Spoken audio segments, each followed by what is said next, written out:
वीकेंडला चालले तुम्ही अलिबागला आणि ट्रॅव्हल करताय पेन खोपोली रोड आणि त्यात तुम्हाला लागली भूक तर काय विषय नाही, काय टेन्शन नाही. हॅलो फ्रेंड्स, मी तन्मय पाटील, पुन्हा एकदा स्वागत आहे आपल्या नवीन व्हिडिओ मध्ये. तर आज मी खास भेट द्यायला आलोय माऊली स्नॅक्स कॉर्नर मध्ये. तर चला जाऊया आणि टेस्ट बघूया.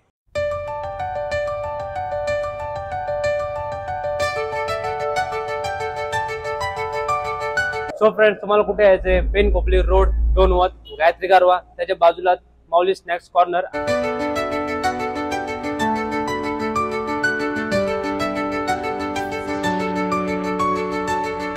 सो फ्रेंड्स, आपल्या इथे खूप सारे आयटम आलेले आहेत नाश्त्याचे. वडापाव आला आहे, समोसा आला आहे आणि मिसळ पाव पण आले. प्लस याच्या व्यतिरिक्त अजून खूप सारे आयटम आहेत. काय काय आहे? कांदा भजी, मूग भजी, बटाटा भजी, कॉर्न भजी, प्लस तुम्हाला वडा उसळ पण मिळेल, प्लस मॅगी, पोहे, खूप साऱ्या अशा गोष्टी तुम्हाला इथे भेटतील माऊली स्नॅक्स कॉर्नर मध्ये. सो फ्रेंड्स, चला पहिली टेस्ट करू आपण वडापाव.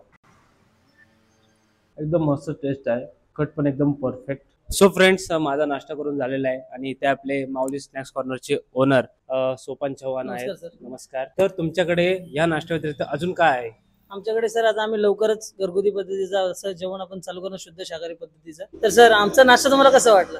तुमची चव एकदम अप्रतिम अशी टेस्ट आहे आणि मी तुम्हालाही सांगतोय प्रेक्षकांनो की तुम्ही या एकदा व्हिजिट करा आणि या चवचा आस्वाद घ्या.